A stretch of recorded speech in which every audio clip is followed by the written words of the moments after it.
Hello, viewers. Welcome to another episode of the World Economic Federation podcast. My name is Franklin Owen, and today we are joined by a very special guest, the architect of the World Economic Federation, Mr. Jonathan Findlay. Hello, John. Welcome to the podcast. Yeah, so today we are going to delve on various issues. Feel free to join the discussion in the comment section and subscribe to the channel. Thank you. Also, hello, John. How you been? Good, thank you. How are you? I'm doing well too. So just a follow-up on the past two episodes that we had. One of the things that came up was your view on the working class. You've always expressed your belief in the superiority of the working class over the donor class, as well as the leaders. What qualities do you believe the working class possess that make them more valuable contributors to the society?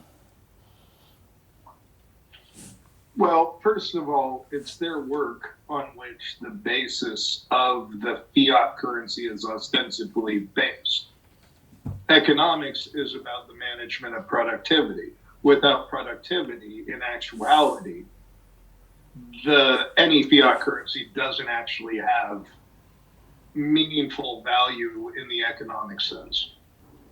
And it is the working class, not privileged access to the Federal Reserve window, for example, that creates the real economic value. The other aspect is a lot of times in my interactions with the upper class, I have been lectured frequently on the way I do things. I don't know the value of the dollar. And my argument has always been, well, you don't know the value of a person. To make that more clear, I often might invest in a way that creates an opportunity that ultimately, I hope, helps people have the door cracked, that they have the choice to walk through it or not to improve their lives. Yeah. And one of the reasons why I have more respect for the working class is the things that sometimes they have done that might be frowned upon morally or ethically. Sometimes you hear the expression, don't hate the player, hate the game. Yeah. Where they were born into a system, they cannot help it. And that system says, to get ahead, you cheat. To get ahead, you say what you need to. You undermine who you need to. Because eventually, you'll get to be at the top of this hierarchical system. Yeah. And they aren't higher-nest. They have no security.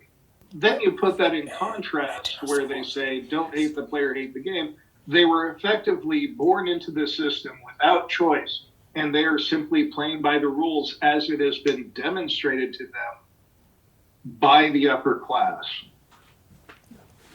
Now, if you take that same attitude of you don't know the value of a dollar, where I say you don't know the value of a person, there are a lot of wealthy people in this world who could afford to retire tomorrow and never step on another person again, metaphorically speaking, or maybe literally if they're into that.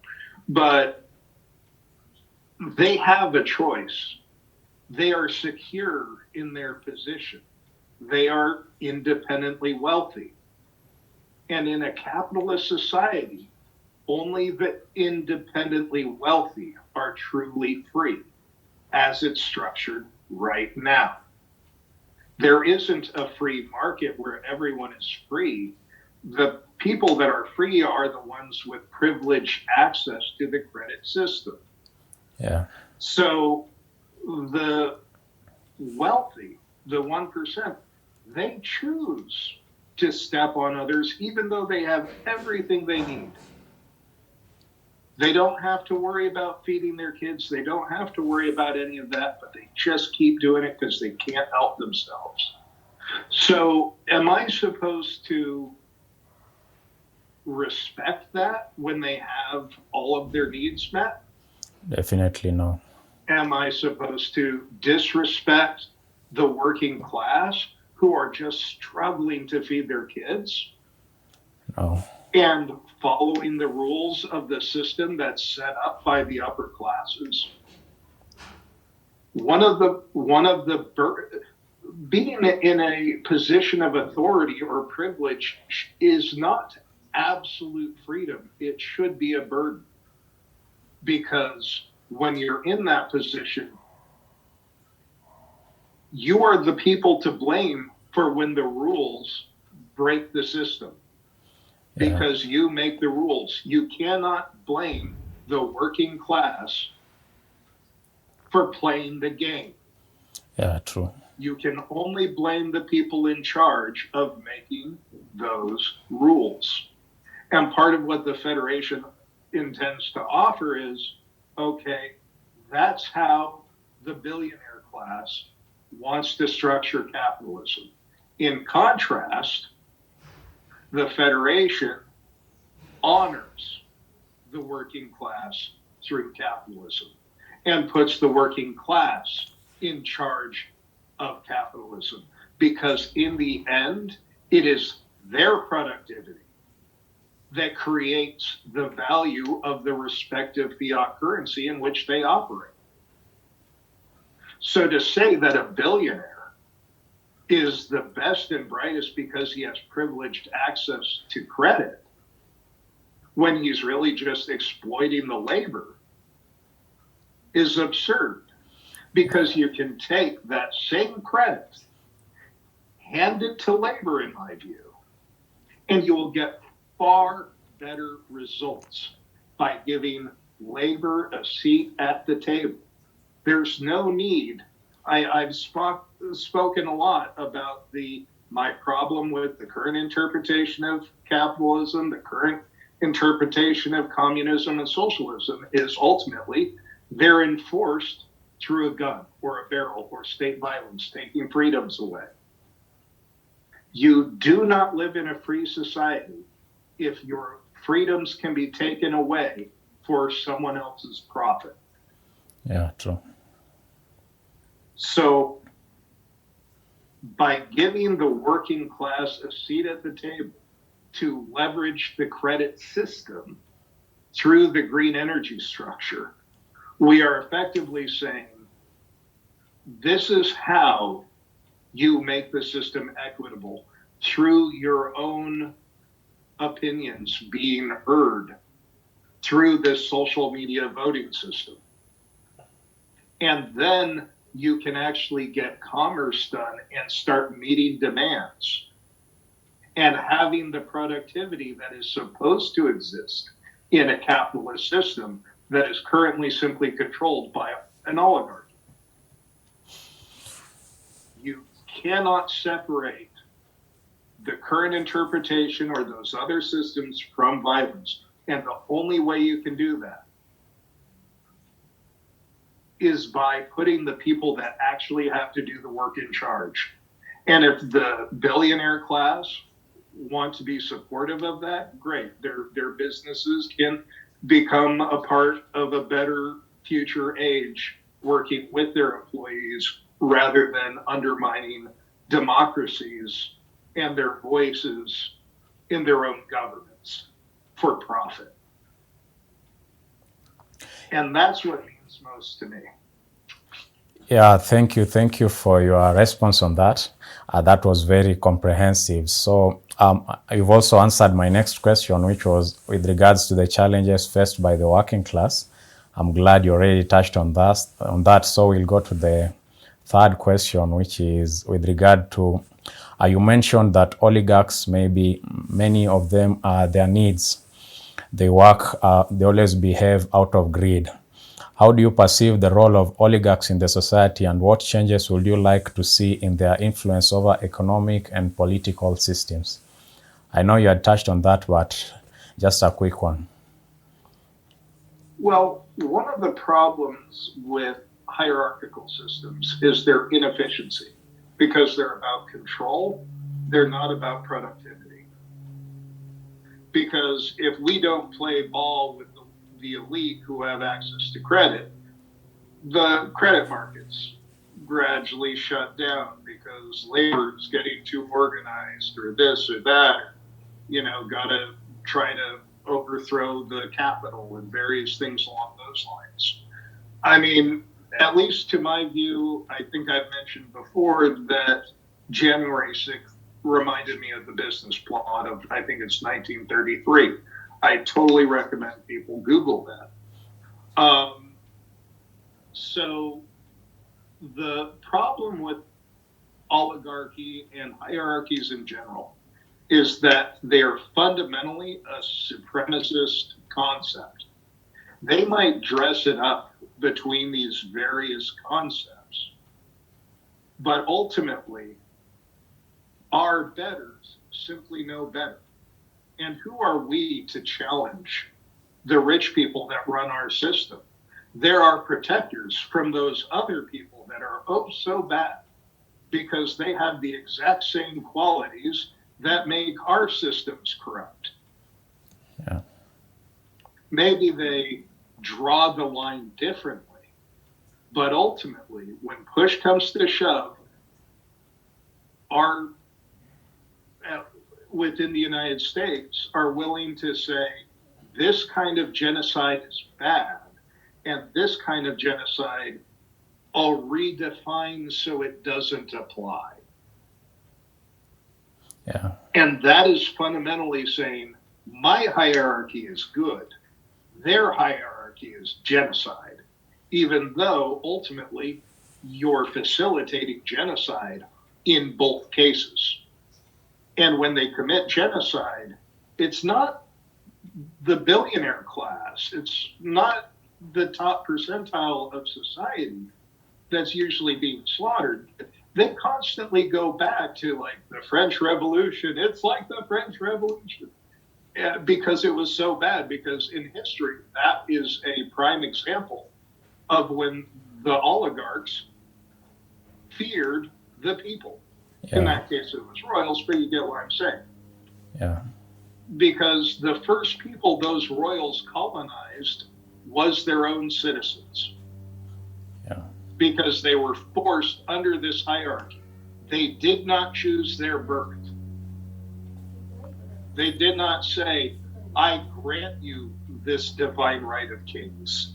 Oh no, that came from this authority, like the Vatican in history. Yeah. Where the Vatican would say the holy, most holy king, whatever, so on and so forth. Yeah. And it became kind of a royalty protection racket. But if you stepped out of line, they'd say, you're no longer a legitimate king. We're going to make it your cousin. And who has to fight that war? Once again, it's the peons or the working class. We don't call them peons anymore, or the serfs, or whatever term that society would be using. We call them the working class. Because it's far more clinical. It's like, we're not being dismissive of your place in our society. You work, but that's your class. Yeah. Don't get big ideas. That is ruled by oligarchs. No, it doesn't matter if they call themselves king, queen, president, or CEO. Ultimately, all these people say, no, either I'm in charge or nothing happens, or we will destroy the entire vestigial democracy, or whatever you count on to live, and your children will suffer. The Federation, on the other hand, says we are an economic project to create value through productivity, not through control. And we won't be able to snap our fingers and help everybody on day one. It's a process that we all have to work together to grow.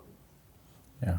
But until everyone who wants a UBI has a UBI, the Federation is not done. Until everybody has health care who wants health care, Federation isn't done.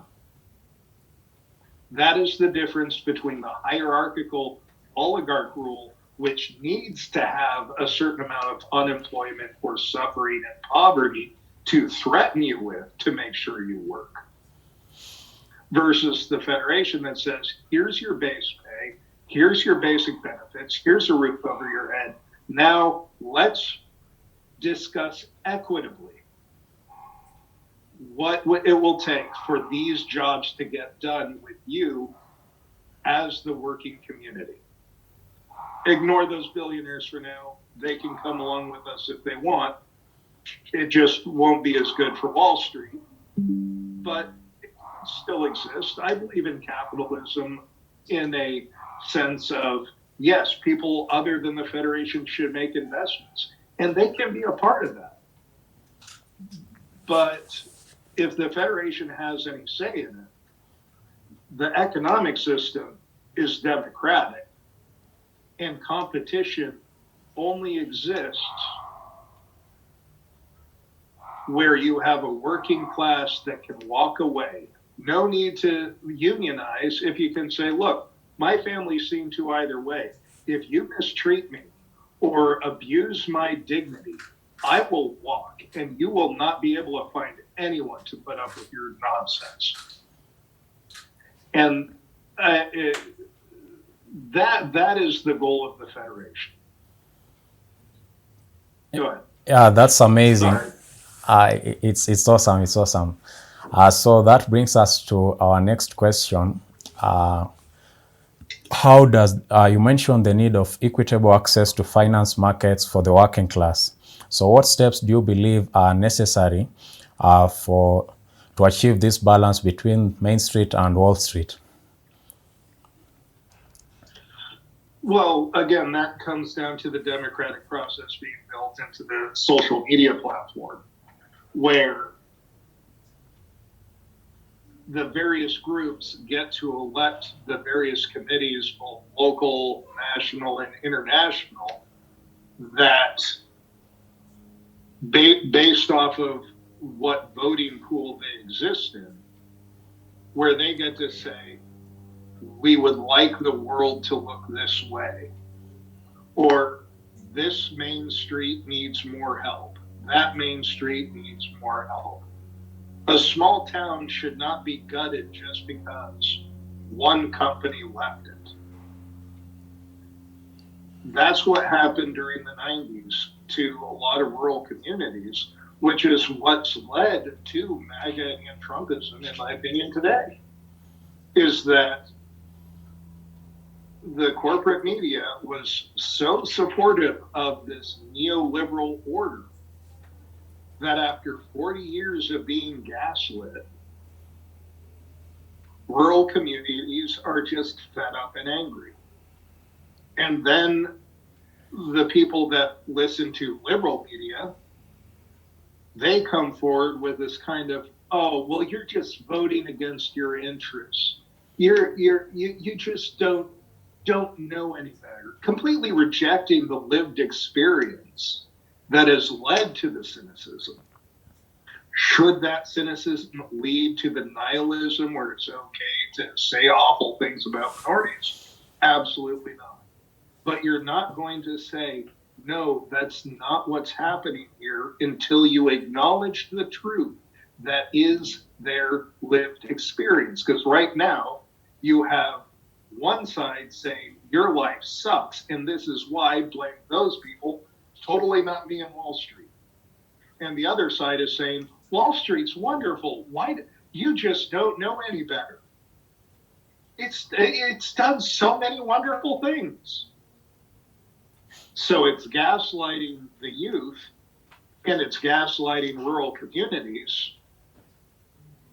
And because of that, you have this narrative of young people lazy or rural people ignorant. Bear in mind that farming was one of our original sciences in history. There's so much dismissiveness towards farming and agriculture and these various skills, just like there's marginalization of the trades. Yeah. But when push comes to shove, this is a science.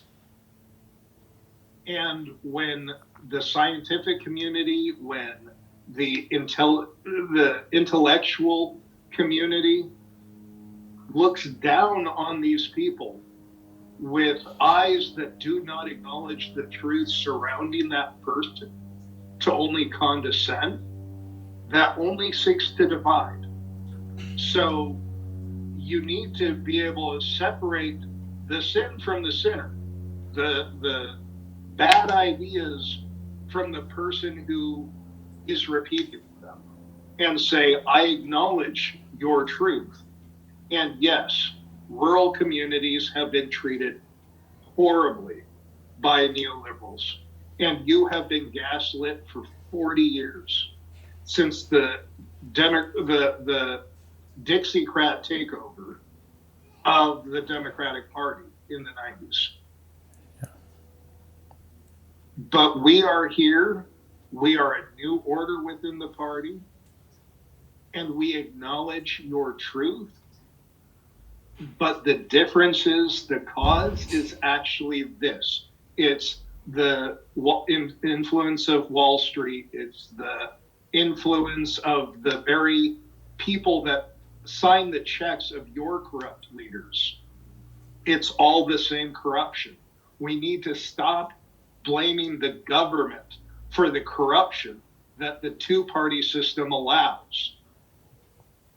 Because how much choice do we have between a neoliberal liberal party and a neoconservative, effectively fascist party that has a lot of the same economic beliefs?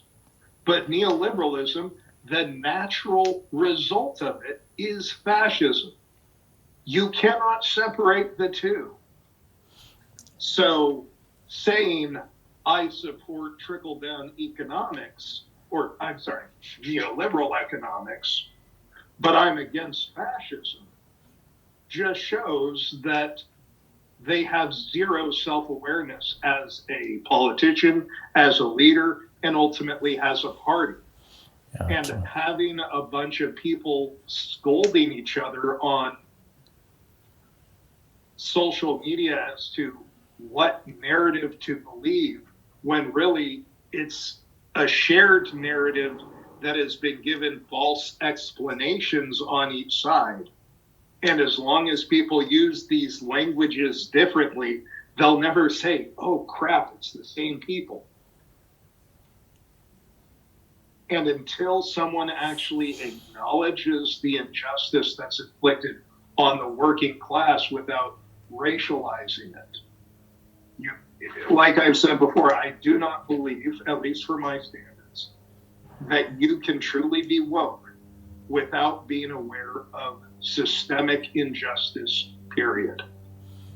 And the systemic injustice goes to the people that thanklessly fight the wars, that come home broken, that build our infrastructure and don't have benefits, that make our food and don't have dignity, employees that are treated as expendable. If you don't do what I say, if you don't sacrifice your dignity, your family will starve. You are replaceable.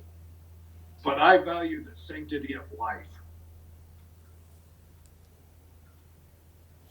Because both parties say they value the sanctity of life, but you cannot value the sanctity of life without valuing the quality of that life.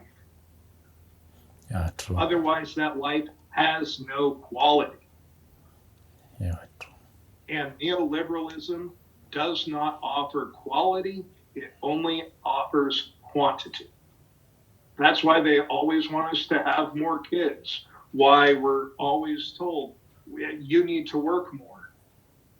Sacrifice time with your families. They should be in school learning to be good little workers like you. Yeah, work hard.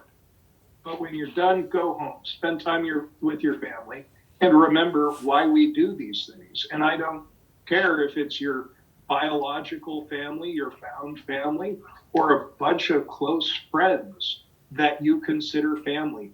People should be able to have those relationships fed. And that is the sanctity of life to me. Yeah, that's amazing for sure. Going on with our discussion today, you've discussed about the influence of the donor class and also drawn a comparison between the unions for the rich and the working class unions. The unions of the rich here, the private equity, the hedge funds. So how do you propose addressing the regulatory and structural challenges that undermine the working class unions? Well, the first thing that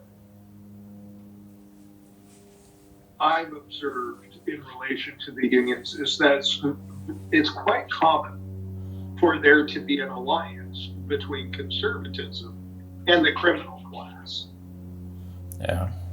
There's a pincher effect because when an organization rises to the level where it threatens that conservatism, the criminal class is very good at destroying its credibility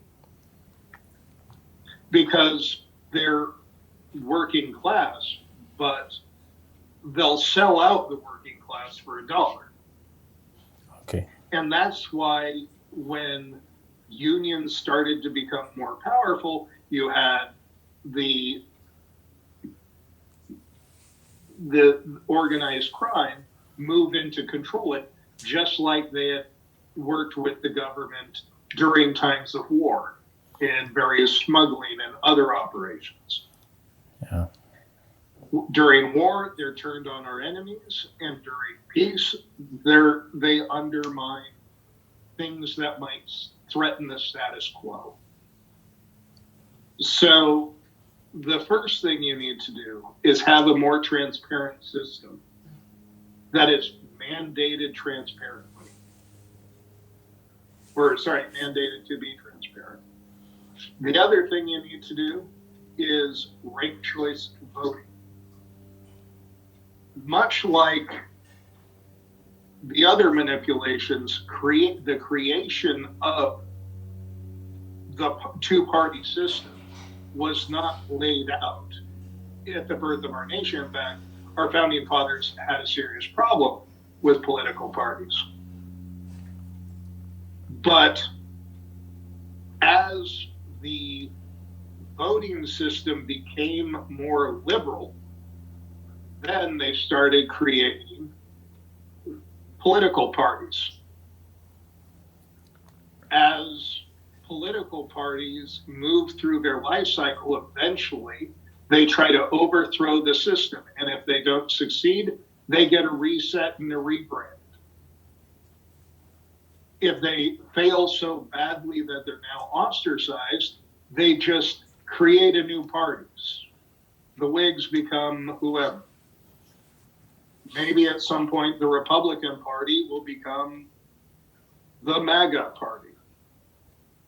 Or if it was MAGA that ultimately destroyed their credibility, they'll call it some other Orwellian term, the Freedom and Justice Party. Yeah. The Anti-Fascist Party, or something like that. And when you have that much fundamental corruption in taking away real choice, the only way, in my view at least, that you can address that is by saying ranked choice. because they can create as many parties as they want. But there's no way that you can waste your vote voting for a third party, because you get to vote by rank.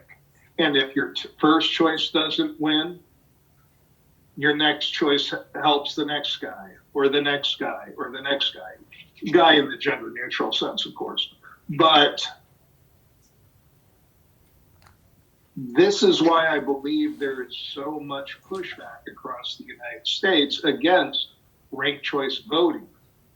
Because while it happens in small pockets, the effect on the two-party system, if we implemented a nationwide ranked choice, would be an end to the illusion of choice false dichotomy, where you have two fundamentally conservative neoliberal economic policies, where one party just simply decides, well, we'll support more rights as long as you don't, threaten the status quo.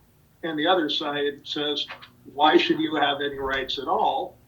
Because we like the status quo.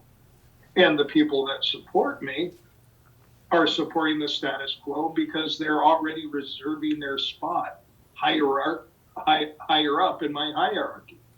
And rather than reaching across and saying, we have shared suffering and these people are at fault, not us. I mean, right now we have grandparents turning against their own grandchildren. Yeah. And our media apparatus is encouraging it. The journalism is enshrined in our Constitution as a preserver of democracy. And it's dividing families by feeding people corporate propaganda that turns the old against young and the young against old. Because under that whole do unto others idea, you don't want to cancel student debt, fine. But when you're too sick and you need to retire and your people have gutted Social Security, I won't be in a position to help you either. And then we're both screwed. So how is that the media fulfilling its mandate to defend democracy? I don't think it is. Yeah, it isn't. So speaking on that, what are your views on balancing the regulation to protect democratic interests while ensuring freedom of expression? That is with regards to social media companies, which are mostly run by the donor class. There will always be, I suspect, a certain number of people with beyond norm and at times really toxic beliefs. But we will never say you should be more compassionate and convince them while we're saying you should be more compassionate and you're stupid because you vote against your own interests. That's why you do these things you do. You believe this religion, you believe this, you believe that. It's like, yeah, well, they weren't getting compassion from their leaders, but then some guy said something from a pulpit that said, you should support this party because they're on the side of God, and God likes hierarchy, which is completely contradicting, Christianity, which they ostensibly are, but that's a whole other topic. But they're the only ones that even put forward a modicum of manipulating compassion. But compassion, nonetheless, it's false.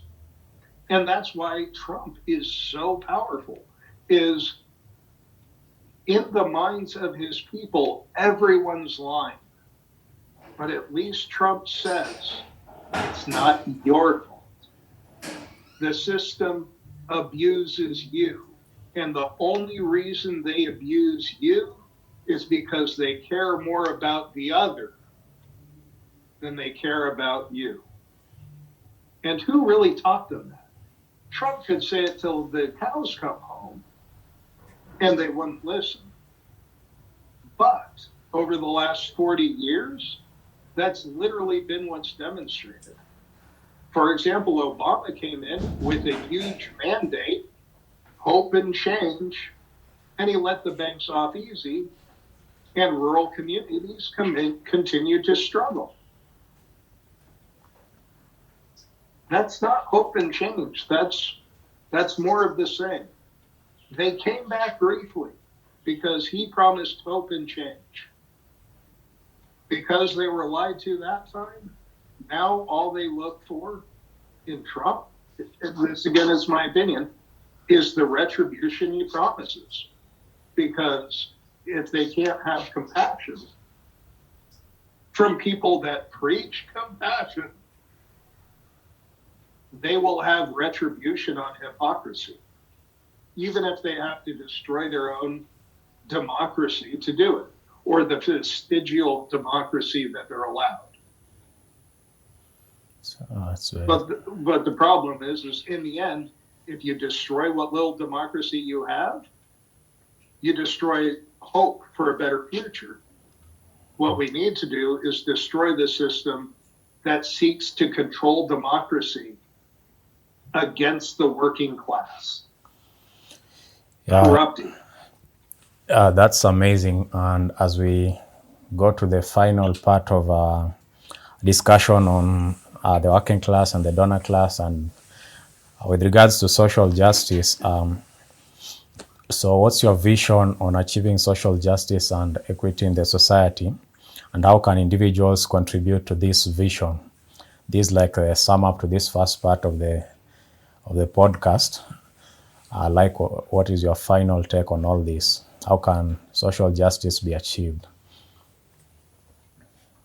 Justice is not in words, but in action. Democrats say they value the working class, but they're willing to throw rural communities under the bus.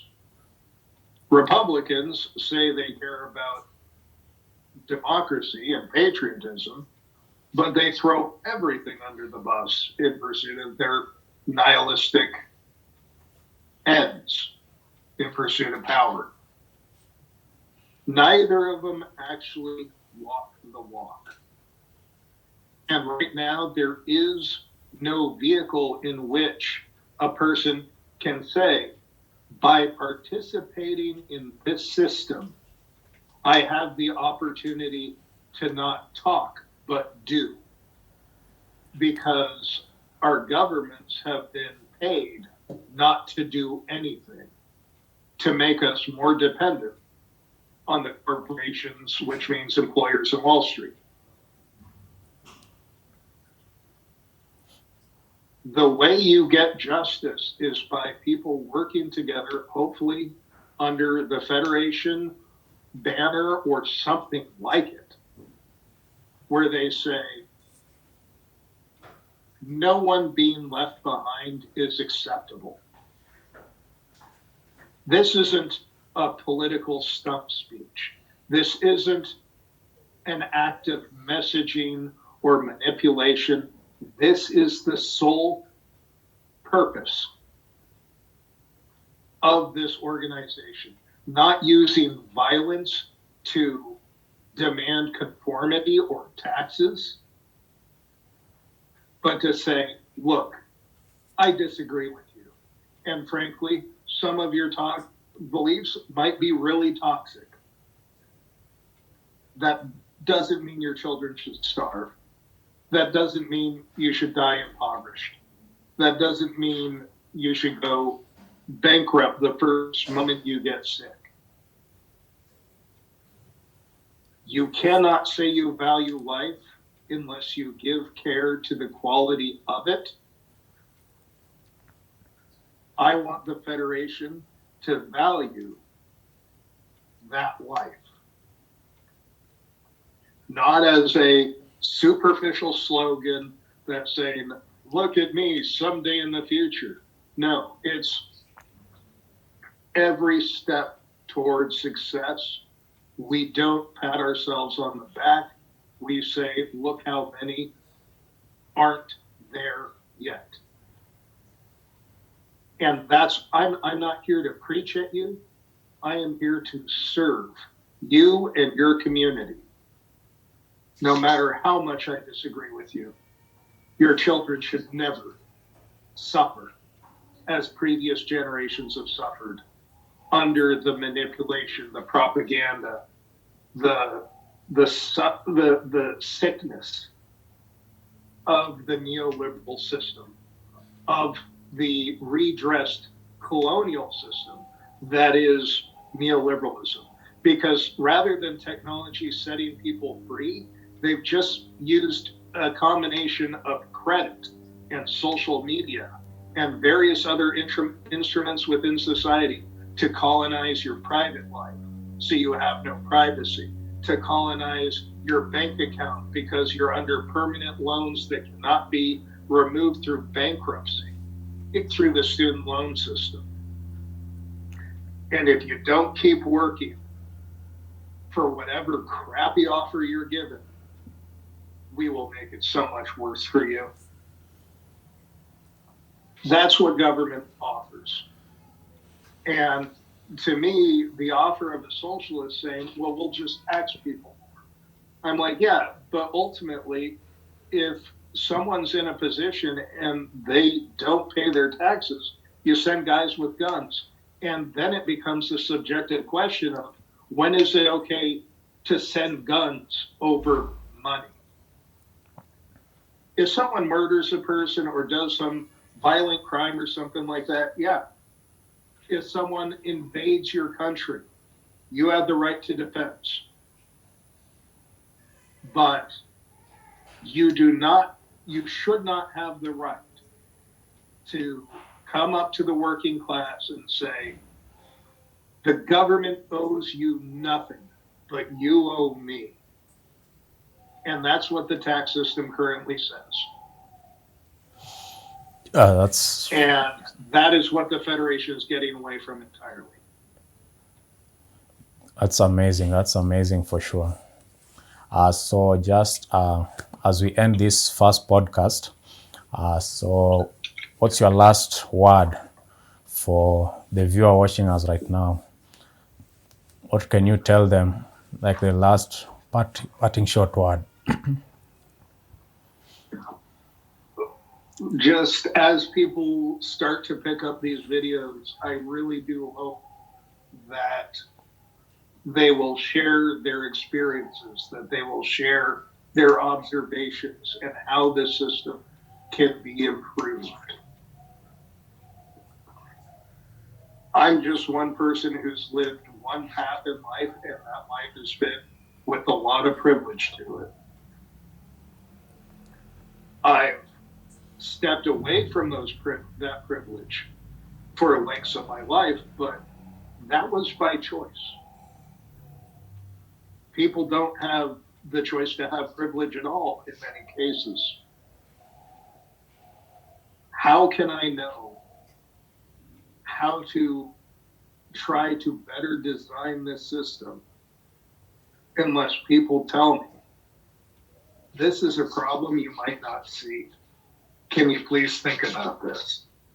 Consider this, because this has destroyed lives of the innocent. And that's where the Federation should meet its mandate, because clearly our political leaders are more interested in dividing us to benefit Wall Street and make us vulnerable to unjust exploitation than they are in unifying this country and using that leadership to create a better future for our children. Because they want to talk about who we should send the tax man to. In my opinion, if a corporation is paying their people living wage, all their people have benefits and provide a product or service without destroying the environment, They are doing their just part of society. We should not have to send the tax man after them because they're doing everything right. They are creating that productivity that is real, that creates a healthy economic system. If a corporation behaves like that, why should they have to do taxes when you can fund roads and schools and various other things through other means? One example, of course, being the federation system itself in cooperation with the government that oversees everything. So, yeah, I think a lot of it comes down to getting not just the working class to be untaxed, but the good actors in our economy to be untaxed. If some corporation is doing toxic things to farmers or destroying communities or putting their employees on welfare, we should send the tax man after them so hard because they're nothing but a parasite. And you know what? We might not find violence of the state inflicted on private citizens without means unacceptable. But no matter what anyone tells me, I refuse to believe that a corporation is a person. You can be far harder on a corporation than you should ever be on an individual with children, which will inflict suffering and loss potentially on a community or a family. That's kind of my thought. Thank you very much thank you very much, John, for joining us in this podcast. Your insights have been very intense, but very great at the same time, and we are very glad that you're able to talk about this. There are surely many questions that will come after this, and I'm sure you'll be able to give us another follow-up to this very insightful episode. Thank you very much, and we are really, really grateful for the endeavor that you've taken to change the system that is currently bedeviling the world. For our viewers, we are very grateful that we were able to see this up to this point. We ask you to take this initiative and join us in this course to change the world. This is your opportunity to join the Federation. Remember, we have our website at the www.worldeconomicfederation.com. You can also, I will attach the link in the description section. You can click that and create your account right now so that you join this course with Mr. Jonathan Finlay. Thank you very much, John. We are closing this podcast, but we are starting the next one very soon.